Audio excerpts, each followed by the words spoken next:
Hello guys, welcome back to study. This is Dheeraj Kumar. अभी हम लोग बात करेंगे, कुछ नहीं करेंगे, रगा का मॉक टेस्ट करेंगे और जबरदस्त वाला करेंगे। ठीक है। इसमें मैंने क्वेश्चंस को ना बहुत ही मेहनत से प्रिपेयर करा है।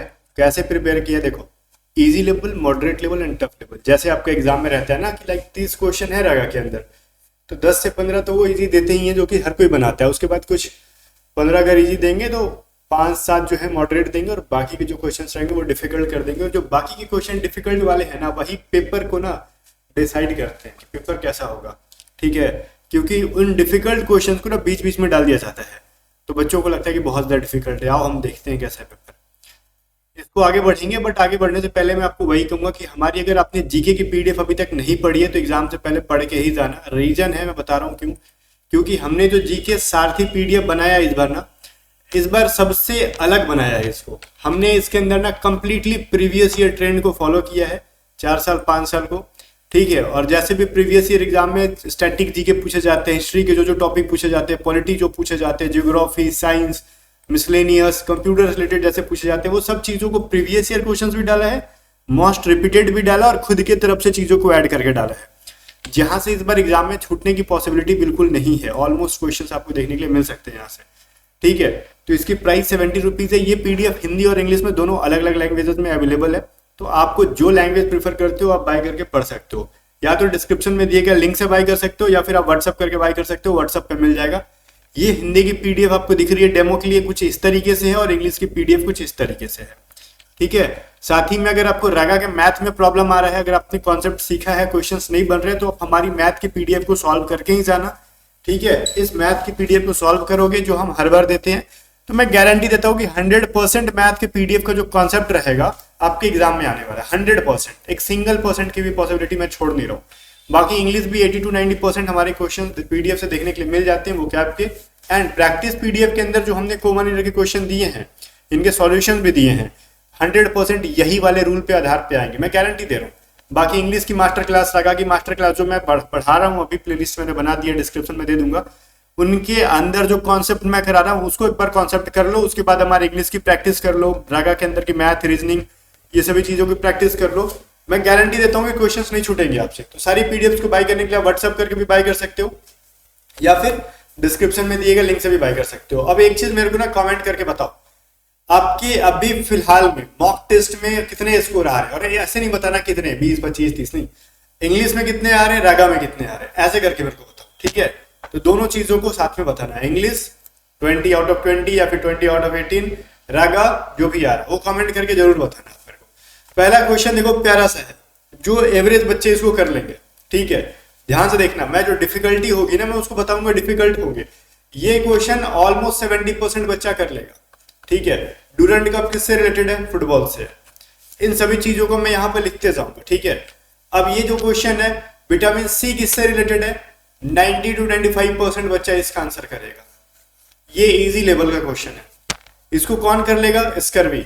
विटामिन सी की कमी से होने वाली बीमारी जो है विटामिन सी की स्कर्वी है, सबको पता है। चलो, फिर एक चीज है, इसको जो है 10 to 15% बच्चे आंसर करेंगे। हो सकता है कि इससे भी कम करें। और ये 10 to 15% कैसे होंगे, जो हो सके तुक्का मार के सही कर दे, या फिर 1-2% होंगे जिनको वाकई में इसका आंसर पता होगा। मोस्ट डिफिकल्ट क्वेश्चन के अंदर ये आता है। ठीक है। अब ऐसे क्वेश्चन की भी अगर आप आंसर सही कर ले रहे हो इजी क्वेश्चन करने के साथ साथ में, तो आप हजारों बच्चों से आगे निकलने वाले हो। निम्नलिखित में से कौन सा नृत्य अरुणाचल प्रदेश का नृत्य है, बताओ। तो ये पोपीर है, आपको पता होना चाहिए। नहीं पता है कोई दिक्कत नहीं है, मैंने कहा नहीं सबसे डिफिकल्ट लेवल वाले क्वेश्चन है, ऐसे क्वेश्चन बीच में डाल जाते हैं। लठमार होली भी देखो, ये भी 70% तक बच्चा कर लेगा। कहाँ पे होता है, बरसाना और नंदगांव के अंदर होता है लठमार होली। ठीक है। आपको हो सकता है कि सिर्फ बरसाना ही ऑप्शन में दे दे, मैंने नंदगांव भी ऐड कर दिया बिकॉज यहाँ पे भी होता है, मेनली बरसाना में होता है। तो आप सबको पता होगा, रिसेंट की चीजें हैं, अभी होली बीती है। फिर देखो, ये क्वेश्चन भी ऑलमोस्ट 50% बच्चा कर लेगा। ठीक है। जो करंट अफेयर से अप टू डेट रहता है 50% ही मैं कह रहा हूँ। ये मॉडरेट लेवल का क्वेश्चन है, ना तो इजी है ना तो डिफिकल्ट है। 2025 में 17वां ब्रिक्स शिखर सम्मेलन कहाँ आयोजित किया जाएगा, बताओ। 2025 का जो 17वां ब्रिक्स शिखर सम्मेलन है वो रियो डी जेनेरियो के अंदर किया जाएगा, याद रहेगा। मैं यहाँ पे परसेंटेज लिखते जा रहा हूँ, कितने बच्चे परसेंट इसका आंसर कर सकते हैं। क्योंकि अपने पास एक्सपीरियंस है, हम आपसे मॉक टेस्ट भी लेते हैं, ठीक है, और हम देखते हैं मॉक टेस्ट में कैसे क्वेश्चन के कितने % बच्चे आंसर कर रहे हैं, तो उसके हिसाब से मैं आपको बता रहा हूँ। मैं चीजों को बहुत एनालाइज करता हूँ, ऐसा नहीं कि मैं मॉक टेस्ट दे दूं, आपने खरीद लिया और मैं भूल जाता हूँ, नहीं। मैं मॉक टेस्ट जब ऐप के ऊपर जो सेल करता हूँ ना, तो मैं देखता हूँ कभी कभार फुर्सत में बैठ के किस किस क्वेश्चंस के किस टाइप के बच्चे को ना अटेम्प्ट करने में प्रॉब्लम आ रहा है। आ जाओ यहाँ पे आ जाते हैं। ये ऐसा क्वेश्चन है, ये भी 70 to 80% बच्चा आंसर कर लेगा। डिफेंस एक्सरसाइज, तो आजकल डिफेंस के अंदर प्रिपरेशन करने वाले हैं, 30% बच्चे वो नहीं करेंगे इसका आंसर जो बिल्कुल भी प्रिपरेशन से जिनका कोई लेना देना नहीं है, ठीक है। युद्ध अभ्यास जो है ना, एक डिफेंस एक्सरसाइज है। भारत और किस देश के बीच में एक डिफेंस एक्सरसाइज है? युद्ध अभ्यास, पता होगा ना, इंडिया और यूएसए के बीच में होता है। बहुत ही पुराना है ये, कोई नया नहीं आया है कि आपको नाम नहीं याद होगा। जो भी बच्चा प्रिपरेशन में सीरियसली लगा, 70-80% बच्चे इसका आंसर कर लेंगे। आगे आ जाओ, इसका तो मेरे हिसाब से 90 to 95% बच्चे आंसर करेंगे। तमिलनाडु के प्रेसिडेंट में सीएम कौन है? बहुत ज्यादा अभी चर्चा में है ये। इन्होंने रुपीज के सिंबल को चेंज कर दिया था अपने बजट के अंदर, ठीक है, MK स्टालिन। आगे याद रहेगा, ये क्वेश्चन देख लो, निम्नलिखित समीकरण को बराबर बनाने के लिए किन दो संख्याओं को परस्पर बदलना चाहिए? ये देखो बच्चा, 80% बच्चा करेगा, ठीक है। मैं ऐसा क्यों कह रहा हूं? क्योंकि इसके अंदर कुछ है नहीं, बट मैं बता रहा हूं इस क्वेश्चन को 80% बच्चा तो करेगा, बट इस क्वेश्चन को एट द टाइम स्किप करके जो आगे बढ़ के एंड में बनाएगा ना, वो ज्यादा हेल्पफुल रहे, उसके लिए ज्यादा पेपर आसान रहने वाला है। जो बच्चा शुरू से लग जाएगा, अगर ऑनलाइन एग्जाम होता तो वो इसके अंदर फंस जाता। क्यों? क्योंकि लगे ना कि जब हम डायरेक्ट कैलकुलेट करके जब आंसर जिसका हम नहीं निकाल सकते हैं, उनको एंड में किया करो, ठीक है। क्यों? क्योंकि डायरेक्ट क्या कैलकुलेशन करोगे? कह रहा 2 चीजों को बदलो, ABCD में से कुछ भी हो सकता है। आप ABCD सारे ऑप्शन को चेक करोगे ना, इसका मतलब क्या है? आप एक चेक करके आगे बढ़ रहे हो, B चेक करने, इसका मतलब आपने एक क्वेश्चन का टाइम वेस्ट कर दिया, फिर से वही क्वेश्चन को बनाओगे। अगर D आंसर हो ना, तो 3 क्वेश्चन 4 क्वेश्चन बनाने के बराबर अकेला टाइम मिले। अगर ABC के अंदर मिल जाए तो ठीक है, A या B के अंदर मिल जाए तो ठीक है, अदरवाइज हो सकता है कि टाइम ज्यादा खा जाए आपका। हालांकि हम देखते हैं ऑप्शन A के अकॉर्डिंग चलेंगे तो 16 और 4 को चेंज करेंगे, तो हम क्या लिखेंगे? 16 की जगह 4 लिख देंगे। 8 into 24 divided by 16 minus 26 is equal to 30। अगर ऐसा करेंगे तो क्या होगा भाई? तो हम ये लिख सकते हैं ना, 4 8 इंटू 24 बटा में 16 माइनस 26, तो ये 8 दूनी 16 और ये 12 से कट जाएगा, यही ना। तो हो जाएगा क्या? 12 4 16 माइनस 26 कभी भी 30 नहीं हो सकता है। हो सकता है क्या? नहीं। तो बताओ, इतना करने के बाद अपने को क्या समझ में आया? कितना देर में हम एक क्वेश्चन कर लिए होते। एक क्वेश्चन का टाइम गया और आंसर भी अभी तक नहीं मिला। बी को चेक करोगे आप, 16 एंड 24 को इंटरचेंज करोगे, 16 की जगह 24 प्लस 8 इंटू 16 बटा में 4 माइनस 26, क्या ये 30 के बराबर आएगा? तो 4 चके 16, 8 चके 32, 24 प्लस 32 माइनस 26, ये हो जाएगा 56 minus 26 is equal to 30। Option B is the correct answer. तो देखो, ये 2 क्वेश्चन के बराबर अकेले टाइम खाया कि नहीं? ए को चेक करने में एक क्वेश्चन बना लेते, बी को चेक करने में एक सवाल, तो ये तो बन ही जाता है। इसके अलावा एक और सवाल बन सकता था। तो ये 80% बच्चे तो करेंगे, बट समझदार वो होगा जो ऐसे क्वेश्चंस को एंड में करेगा। बेवकूफ वो होगा जो लगेगा एकदम लगातार हम कर ही लेंगे सब, ठीक है ना। चलो आगे देखो, इस क्वेश्चन को भी ऑलमोस्ट 90% बच्चा करेगा, सीरियस जो एस्पिरेंट है। 10% बच्चे ही होंगे जो छोड़ेंगे ऐसे क्वेश्चन को। ध्यान से देखना है, इसके अंदर क्या है? 17 है, 34 है, 51 है, व्हाट 85 है, 102 है। इसको 95% बच्चे भी कर सकते हैं, कोई ठीक नहीं है इसका। क्यों? क्योंकि इसमें कुछ है ही नहीं। 17 का टेबल है, 17 ऐड करा है इसके अंदर, ठीक है। इसके अंदर सब में 17 ऐड करते गया है। देखो ना, 17 दूनी 34, 17 तिया 51, 17 चके 68, 17 का टेबल है, तो ऑप्शन ही है। इसको 90% 95% करेंगे, ये मोस्ट इजिएस्ट क्वेश्चन में से एक है, ठीक है। आगे आ जाओ, अब देख लो इसको कितने % बच्चे करेंगे। तो इसको पढ़ने के डर से मैं कहता हूं 60 to 70% बच्चे आंसर करेंगे इसका, ठीक है। ये लैंग्वेज बेस्ड क्वेश्चन है ना, ये 60 to 70% बच्चे इसका आंसर करेंगे एग्जाम में। तो ये सब क्वेश्चन मॉडरेटेबल होते हैं और इनका आंसर करना बहुत ही जरूरी है। आप तो अभी यूट्यूब पे देख के कर लोगे, मेरे को पता है सब कर लेंगे। यूट्यूब की बात छोड़ो, 90% कर लेंगे, क्योंकि यहाँ पे टाइमर नहीं चल रहा है, ठीक है। जब टाइमर चलता है तो प्रेशर अलग होता है। तो मैं ऑनलाइन एग्जाम के बारे में बात कर रहा हूँ। आगे 5 व्यक्ति MNOPQ, ठीक है, परीक्षा में अलग अलग प्राप्त करते हैं। यदि N ने केवल P और Q से अधिक अंक प्राप्त किया है, जबकि O ने सबसे अधिक अंक प्राप्त नहीं किया है, तो निम्नलिखित में से दूसरा नंबर पे कौन है जो सबसे अधिक अंक प्राप्त करता है? तो देखो, कह रहा है N जो है ना, P और Q से ज्यादा प्राप्त करता है। P और Q से क्या है? N ऊपर है। कह रहे जबकि ओ ने सबसे अधिक प्राप्त नहीं किया है, ठीक है, तो ओ जो है सबसे अधिक प्राप्त नहीं करता है और एन जो है ना पी और क्यू से ज्यादा ही करता है, इसके अलावा किसी और से ज्यादा नहीं करता, मतलब ओ नीचे नहीं हो सकता। ओ जब भी होगा एन के ऊपर होगा, क्यों? क्योंकि एन ने ना किससे ज्यादा एक्सेस पी और क्यू से ही ज्यादा किया है और इसका मतलब ओ और एम से कम किया है। अब ओ इसके ऊपर है तो अब इसके ऊपर एक और कौन बचा? एम। ओ एम जो है ना सबसे टॉप में आएगा, ठीक है, M N O P Q सब 5 ही लोग हैं ना, हाँ 5 लोग तो आ ही गए, तो सेकंड नंबर पे पूछा है ना, तो दूसरे नंबर पे ओ हो गया ना, ओ ऑप्शन नंबर सी के अंदर है। चलो अब हमने ओ को ऊपर क्यों नहीं लिखा? क्योंकि साफ साफ कह रहा है ना कि ओ ने सबसे अधिक नहीं प्राप्त करा है, तो बचा कौन है? एम, तो सबसे अधिक तो एम है। चलो फिर देखो ऐसे क्वेश्चन को ऑलमोस्ट 40 to 50% बच्चे आंसर करेंगे। बहुतों को तो एयरफोर्स वालों में से बहुतों को इसका कॉन्सेप्ट नहीं पता रहता है कि इसके अंदर किया क्या है भाई, ठीक है, तो हम बताते हैं इसके अंदर क्या किया है। ध्यान से पढ़ो इस क्वेश्चन को ना, अगर आप ध्यान से पढ़ोगे तो क्या समझ में आएगा। यहाँ पे P है, यहाँ पे P है, यहाँ पे P है, ओके। अब P के जस्ट बाद देखो यहाँ पे ना तीसरे नंबर पे क्या है? Q है। P के जस्ट बाद तीसरे नंबर पे Q है, तो इसका मतलब P के जस्ट बाद तीसरे नंबर पे यहाँ पे क्या आएगा? Q आएगा। ये चीज तो समझ में आ गया बच्चा। P और Q के बीच में क्या है? यहाँ पे R है, तो इसका मतलब क्या है? P और Q के बीच में R डालो, P और Q के बीच में R डालो। अब एक चीज और देखो, आर क्यू एक साथ है, आर क्यू एक साथ है, आर क्यू एक साथ, तो जस्ट पहले आर के पहले पी आएगा, तो इसका मतलब आर और क्यू यहाँ पे एक साथ है, तो यहाँ पे पी को डाल दो। बात समझ में आ रहा है? और देखो फिर क्या एंड कहां से कर रहा है? एन से कर रहा है। देखो P R Q B N, फिर पी आर क्यू बी यहाँ पे डाल दो, बी एन, फिर देखो P R Q B N, P R Q B N. अब क्या क्या फिल किया आपने? पहले क्यू किया, फिर पी किया, फिर बी किया, फिर आर किया, एन आर बी। तो जिस तरीके से सीरीज फॉलो हो रहा है उसको आंसर कर लो। किसके अंदर है भाई?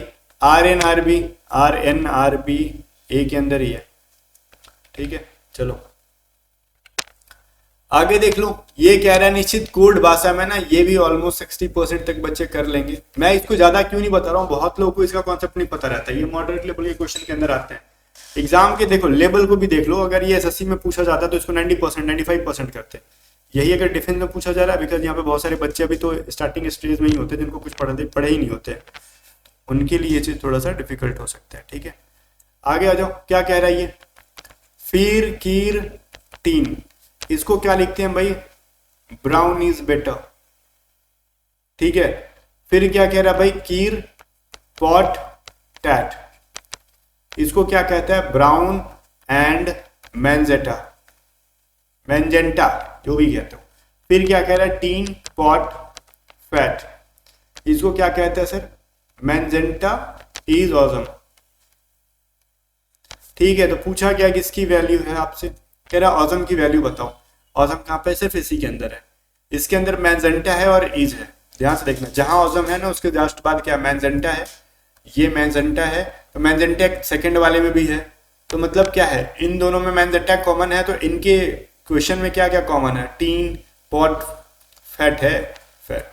तो इसमें देखो पॉट इसमें है और इसमें है, तो इसका मतलब मैंजेंटा का मतलब पॉट हो गया और ये दोनों चीजें कट गए। और देखो इज कहाँ पे है? इज देखो ऊपर में है सबसे, तो इसके इंग्लिश वाले में क्या क्या है भाई? टीन और टीन कॉमन है, इसका मतलब फैट का मतलब बच गया ऑसम, ऑप्शन सी, ठीक है। चलो अब ये देख लो, इसको भी तो ऑलमोस्ट 60 to 70% बच्चा आंसर कर लेगा, ठीक है। देखो हेल्थ को लिखा जाता है ना यहाँ पे 132961, अर्थ को लिखा जाता है 32761, तो लेटर को क्या लिखोगे आप बताओ? तो भाई देखो एल कितने नंबर पे? पहले, और इसमें एल 1 2 3 4, चौथे नंबर पे एल को क्या लिखा है? 1 2 3 4 9 लिखा है, मतलब 9 से स्टार्ट होगा। एंड किससे है? आर से है, तो अर्थ में आर तीसरे नंबर पे है ना, तो इसके तीसरे नंबर पे क्या है? 7 है। एंड 7 से होगा, मतलब 9 से स्टार्ट होगा, एंड 7 से होगा, बताओ सी के अंदर है। अब बच्चा एग्जाम में मजदूरी मत करने लग जाना, लेटर का पूरा खोजने लग जाना, नहीं, ऐसे स्मार्टली खोज लोगे जल्दी आंसर आ जाएगा। हो सकता है कि इसको 80% भी बच्चे कर ले, लेकिन बाकी के जो 60-70% से ज्यादा जो बच्चे इसका आंसर करेंगे ना, वो हो सकता है कि बाकी चीजों में टाइम गवा के इसको करेंगे, ठीक है। तो उनका सिलेक्शन वैसे भी नहीं होना है। जो ऑथेंटिक बच्चे होंगे, जो तुक्का उक्का नहीं मारेंगे और बिल्कुल भी जेन्युइन तरीके से पेपर दे रहे हैं, वो 60 to 70% इसका आंसर कर पाएंगे लिमिट टाइम के अंदर। अब इसका आंसर कोई बच्चा कर रहा है लाइक इस सवाल का सब 3-4 क्वेश्चन छोड़ के, तो उसको हम काउंट ही नहीं करेंगे उसके अंदर। आगे देखो, इसको तो ऑलमोस्ट 80% टू 90% बच्चे आंसर कर लेंगे बिकॉज ये बहुत ज़्यादा ईजी है। चलो ठीक है ना, इसमें क्या कह रहा है, ए बी सी फिर ई एफ जी आई जे के क्यू आर एस। सी के बाद देखो डी गायब है ना, तो ई एफ जी, एच गायब है ना, आई जे के, तो फिर क्या है, एल गायब कर दो तो एम एन ओ। सिंपल है, 80 टू 90% या फिर उससे ज़्यादा भी कर सकते हैं, इजीएस्ट क्वेश्चन में काउंट करोगे आप इसको।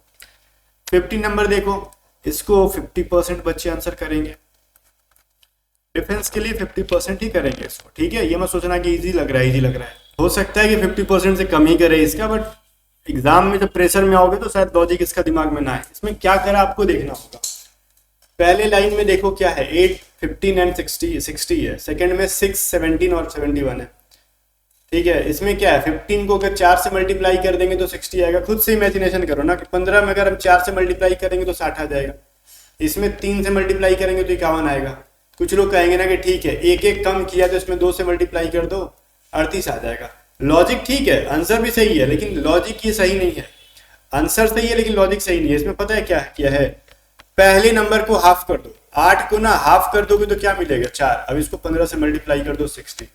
इसमें क्या है, 6 को 2 से डिवाइड कर दोगे मिलेगा 3, फिर 17 से डिवाइड मारा 51।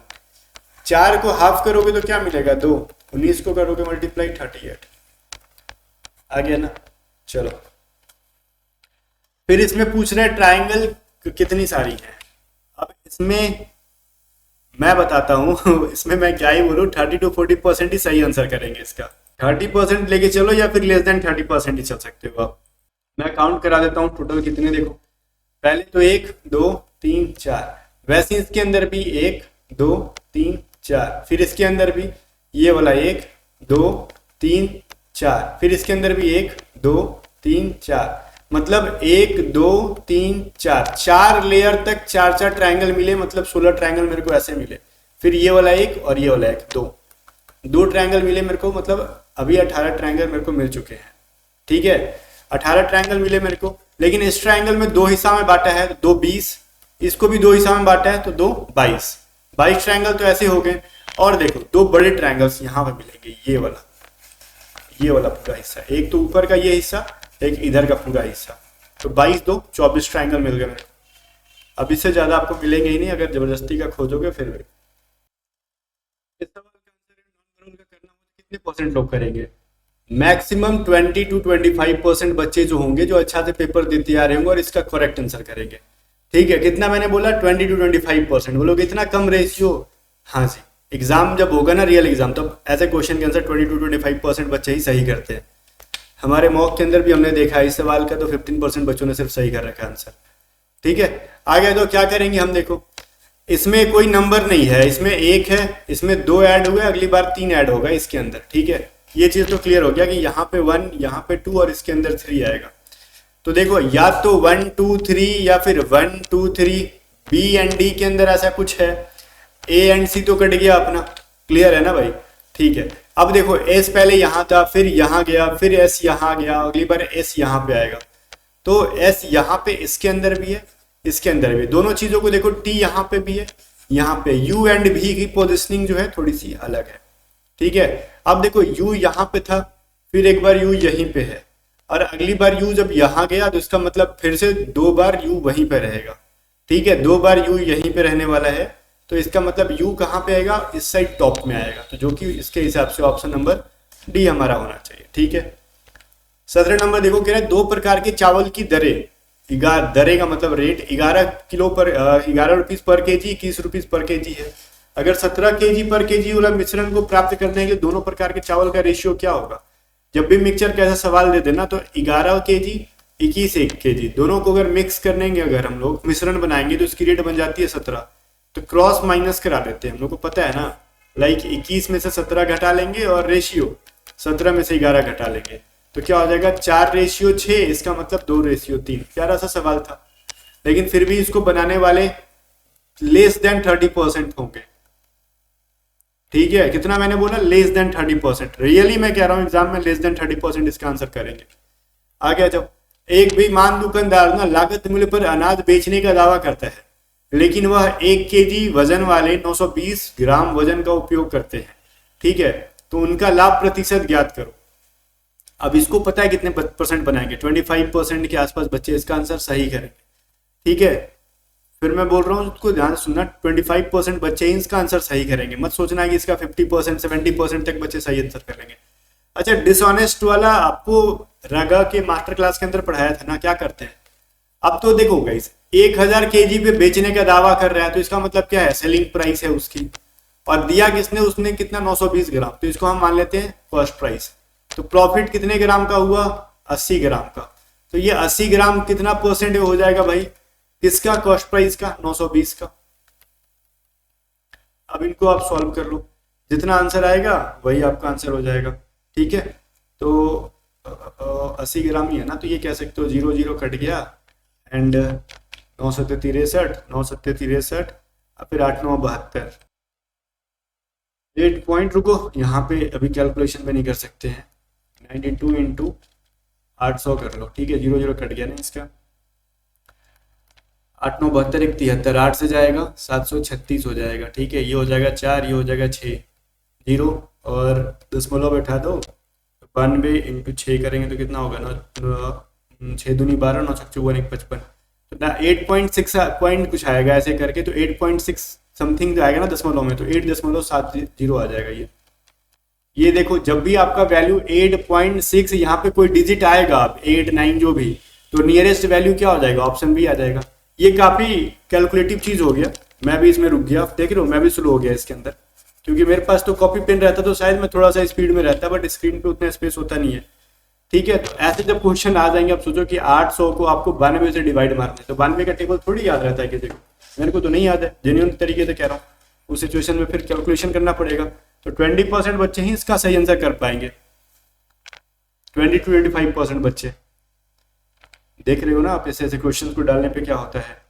आगे देखो, एक व्यक्ति सूची मूल्य पर 16% की छूट देता है और छूट के बाद उसे 9408 रुपए में 12% का लाभ होता है। ये भी वही क्वेश्चन है, 25 to 30% ही इसका सही आंसर करेंगे बच्चा। कॉन्सेप्ट क्लियर है इसका, कॉन्सेप्ट में कोई दिक्कत नहीं है।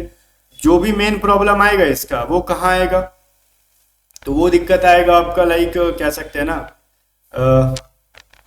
कैलकुलेशन में आएगा और कुछ नहीं आएगा। देखो, इसमें सवाल में आपको बेवकूफ बनाया गया है। एक व्यक्ति सूची मूल्य पर 16% की छूट दे रहा है, फिर छूट के बाद उसको ना 9408 में बेच रहा है, तो 12% का डिस्काउंट हो रहा है।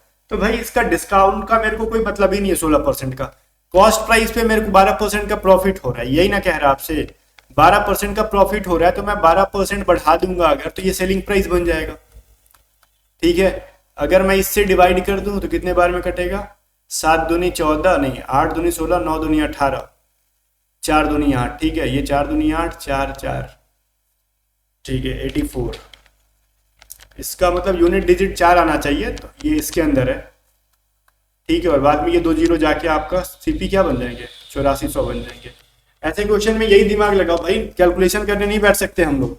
यहाँ पे ये देखो ना, अगर मैं 4 से यूनिट डिजिट 4 लाना है मेरे को, ठीक है, मैं 2 से किस चीज को गुना करूंगा ना कि मेरा यूनिट डिजिट इसका 8 आएगा, तो अब इसे 4 दूनी 8 होगा, 9 दूनी 18 करोगे और 9 से फिर 9 को मल्टीप्लाई करोगे तो ये इससे काफी बड़ा वैल्यू देगा। तो मेरे पास 4 ही बचा, तो मैं यहाँ पे इस वैल्यू को ले लिया कि इसके अंदर 4 है। ठीक है, और फिर आगे जो आना होगा वो आते रहेगा ऐसे करके, और 2 ही जीरो मैं लगा सकता था, इसलिए मैं ये वैल्यू को नहीं ले सकता बिकॉज इसके अंदर 3 जीरो है। तो यही माइंड लगा सकते हो आप इसके अंदर, अदरवाइज सिर्फ फंसोगे कैलकुलेशन में। आगे देखो, इस इक्वेशन को बनाने के लिए ना 20 to 25% बच्चे ही इसका आंसर सही करने वाले एग्जाम में। क्यों? क्योंकि ये थोड़ा सा खतरनाक लेवल का सवाल होगा, और मैं भी इसको ना करके आपको नहीं दूंगा, आपको खुद से करना होगा। सबसे पहले क्या करना होगा, इनको मल्टीप्लाई करो, जो वैल्यू आएगा फिर इसको मल्टीप्लाई करो, फिर इनको मल्टीप्लाई करो, सबको जोड़ो, जो वैल्यू आएगा 5 से डिवाइड कर दो। ठीक है, लाइक 25 करोगे तो कितना होगा, 875 हो जाता है ना। मैं यहाँ पे खुद मैं ना कैलकुलेटर का यूज कर रहा हूँ जिन्होंने तरीका से, मेरी कैलकुलेशन भी उतनी फास्ट नहीं है कि हम इतना फास्ट कर लें, आपको टाइम लग जाएगा इसके अंदर। ठीक है, इनको अब जोड़ोगे, जो वैल्यू आएगा 5 से डिवाइड कर लोगे। ठीक है, तो 1645 आ जाएगा। मैंने इसको सॉल्व किया था। अब ये सवाल मैंने आपको क्यों दिया, ये सवाल आपको एग्जाम में दिए जाते हैं। अगर मैं भी यहाँ पे रहता तो मैं इसको स्किप करता, मैं सच बोल रहा हूँ, मैं इसको स्किप करता। अगर एंड में मेरे को टाइम मिला मैं करूंगा। आपको क्या लग रहा है ये सवाल आपको एग्जाम में बनाने के लिए दिया जाता है? नहीं, ये सवाल आपको एग्जाम में फंसाने के लिए दिया जाता है। आप खुद से इमेजिनेशन करो, इस इक्वेशन को क्या मुंह जुबानी आप कर पाओगे 75-65 को? मैं भी नहीं कर पाऊंगा, आप भी नहीं कर पाओगे। तो आपके लिए प्रॉपर एक रफ शीट चाहिए, और रफ शीट मिलता है, लेकिन बैठ के उतना टाइम देना होगा। आप यहाँ पे एक सवाल, दो सवाल, एक और सवाल, मतलब 2 सवाल के बराबर आप टाइम कंज्यूम करोगे, फिर एक डिवीजन का मेथड लगाओगे, ठीक है, और मे भी अगर कहीं भी कैलकुलेशन मिस्टेक हुआ तो आप पूरा क्वेश्चन गलत कर दोगे। तो इससे बढ़िया है इस सवाल को रखो साइड में, पहले आगे बढ़ जाओ स्किप करके, लास्ट में जब सब करने के बाद टाइम मिलता है तो इसको करो। अदरवाइज इसको बिना किए भी सिलेक्शन किया जा सकता है। और इसको 20 से 25% छोड़ो, 10 से 15% बच्चे भी अगर कर लेते हैं जो सिलेक्शन लेने वाले हैं वो बेटर है, ठीक है। और जो बच्चा सब क्वेश्चन छोड़ के कहता है कि यही हल्का यही हम बनाएंगे, तो फिर उसका सिलेक्शन तो नहीं होने वाला, ठीक है। क्योंकि मैं खुद को भी ले सकता हूँ ना, मैं खुद भी रहता तो मैं नहीं बनाता। इस क्वेश्चन को अगर आप थोड़ा सा स्मार्टली रहोगे ना तो जल्दी बनेगा। इसको भी 30% तक बच्चे कर लेंगे जिसने प्रिपरेशन कर रखी है मैथ में, इसमें कुछ नहीं है। अब देखो, जब भी पी क्यू आर की वैल्यू क्या दे रखी है, ध्यान से देखना, P plus Q plus R की वैल्यू 13 है, ठीक है। फिर कह रहा है Q R plus P Q, Q R और आर पी की वैल्यू 30 है। तो फिर कह रहा है पी क्यू प्लस क्यू, ठीक है, आर क्यू की वैल्यू बताओ माइनस पी क्यू आर। अब इसको हम इतना टाइम कंज्यूमिंग करेंगे ही नहीं। जब भी ऐसा सवाल देना, हम r इज इक्वल टू 0 मान लेते हैं। जब r 0 हो जाएगा तो इसका मतलब p प्लस क्यू की वैल्यू 13 हो गई। r 0 का मतलब ये भी 0 और ये भी 0, इसका मतलब पी क्यू की वैल्यू 30 हो गई। r 0 का मतलब इसकी वैल्यू 0, मतलब हमसे पूछ रहा है, और इसकी भी वैल्यू 0 हो जाएगी। क्यों? 0 को 0 से मल्टीप्लाई करोगे 0। तो पी क्यू और क्यू क्यू की वैल्यू निकालने के लिए कह रहा है। तो यहां से क्या मेरे को मिल गया, p प्लस क्यू की वैल्यू मेरे को 13 मिल गई, पी क्यू की वैल्यू मेरे को 30 मिल गई, पी क्यू प्लस की क्यू की वैल्यू मेरे को क्या होगी ये पूछ रहा है। तो मैं इसको दोनों साइड ना क्या करूंगा भाई, क्यूब कर दूंगा। और इस सिचुएशन में अगर 13 का क्यूब जिसको अगर याद होगा ना वो बच्चा जल्दी से कर लेगा। कैसे? देखो, यहाँ पे पी क्यू की क्यू प्लस 3a भी नहीं 3pq into P plus Q, यही ना फॉर्मूला होता है। और 13 का क्यूब क्या होता है 2197। ऐसे ही रटना पड़ेगा इसका वैल्यू, ठीक है। क्या करना होगा, रटना पड़ेगा। चलो, पी क्यू और क्यू क्यू की वैल्यू मेरे को पता नहीं है, वही मेरे को निकालनी है इसके अंदर, तो मैं इसको एज इट इज रख दूंगा। अब 3 इंटू पी क्यू की वैल्यू मेरे को क्या पता है, 30 पता है, तो मैं यहाँ पे 30 रख दूंगा। और पी प्लस क्यू की वैल्यू यहाँ पे 13 दे रखी है, 13 कर दो। यहाँ पे 2197 कर लो। यहाँ पे क्या हो जाएगा, 39 दिया 117, तो मतलब 1170, यही ना। पी क्यू की Q plus 1170 is equal to 2197। तो इसका मतलब 2197 में 1170 कर दोगे, घटा दोगे, तो ये 7 के 7 बच जाएगा, और 7 यूनिट डिजिट यहाँ पे है, तो इसका मतलब इसका आंसर आएगा 1027। ऑप्शन ए जो हमारा सही है, पी क्यू प्लस की क्यू की वैल्यू। अब उस पूरे इक्वेशन की भी वैल्यू वही होगी, बिकॉज हमने r बराबर 0 मान रखा था, और ऑप्शन ए ही आपका सही आंसर होगा। ये तो अलजेब्रा में मैंने ऐसे क्वेश्चंस कराए थे आपको, ठीक है। ये ट्राइगोनोमेट्री का बेसिक से क्वेश्चन है, अगर जिसने ट्राइगोनोमेट्री पढ़ा है वो 50% तक बच्चा कर लेगा, बिकॉज इसके अंदर कुछ है ही नहीं। जो नहीं पढ़ा है उससे नहीं हो पाएगा, ठीक है। ओके जनाब, देखो इसके अंदर क्या है। अब देखो, cos थीटा sin थीटा अगर ऊपर नीचे हो तो इसका मतलब क्या है, इनकी वैल्यू जोड़ने पे अगर 90 आ जा रही है तो पूरे इक्वेशन की वैल्यू 1 हो जाएगी। देख लो, 7 3 10, 6 5 3 8 और 1 9, ठीक है। तो इसका मतलब क्या हो गया, इसकी वैल्यू 1 हो गई। 1 माइनस कॉस और कॉसेक में अगर कुछ ऐसा है मल्टीप्लाई में है और इनकी जो डिजिट वैल्यू जोड़ने पे 90 आ गई तो इनका मल्टीपल 1 होता है, तो 1 माइनस 1 बराबर क्या होगा, 0। ये बिल्कुल भी कॉन्सेप्चुअल सवाल है जिसको पेन उठाने की जरूरत ही नहीं है, पढ़ो और आंसर करो, ठीक है। बिल्कुल भी कॉन्सेप्चुअल सवाल है ये। अब फिर देखो इसमें क्या है भाई, अब इसमें क्या है, देखो 36 का a स्क्वायर 49 का b स्क्वायर बटा में 6a प्लस 7b। ये तो आराम से मेरे हिसाब से जिसने अलजबरा पढ़ा है 30-40% बच्चे डिफेंस वाले जो अगर एग्जाम देने जा रहे हैं ना वो कर लेंगे, इसका आंसर इजी है। क्यों? अब इसको हम क्या लिख सकते हैं, हम 6 का स्क्वायर कर सकते हैं ना, 6 और इंटू a का स्क्वायर माइनस 7 इंटू b का स्क्वायर, अगेन ये 49 बन जाएगा। फिर 6a प्लस 7b, तो a का स्क्वायर माइनस b का स्क्वायर क्या होता है, a इंटू b, तो 6a plus 7b, a plus b into a minus b, बटा में क्या हो जाएगा 6a प्लस 7b। भाई ये दोनों कट जाएंगे, क्या बचा 6a minus 7b, option C बचा, ठीक है, यही ना बचा।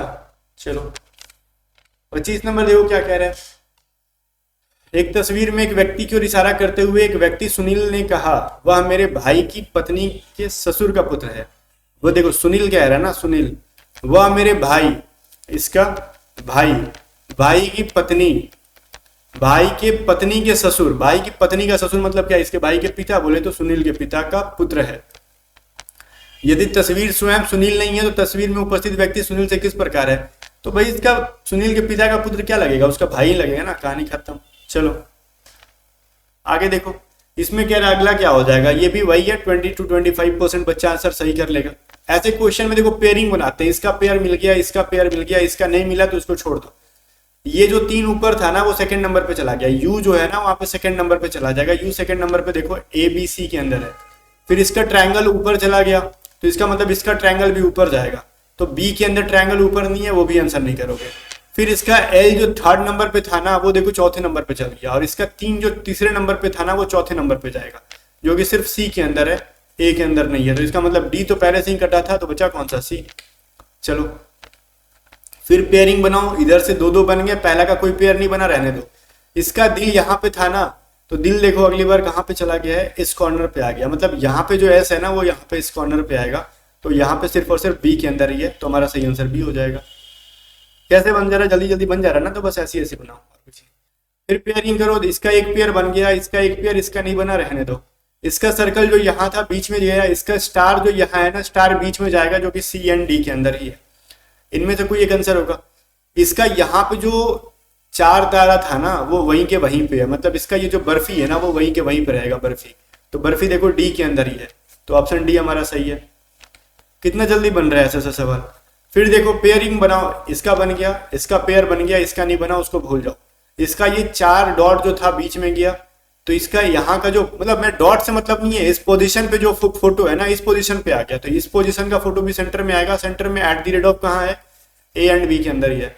इसका जो इस सेंटर पे ए था ना वो नीचे वाले सेंटर पे आ गया, मतलब इसका 4 डॉट जो था ना वो यहाँ पे नीचे में आ जाएंगे, जो कि दोनों के अंदर है।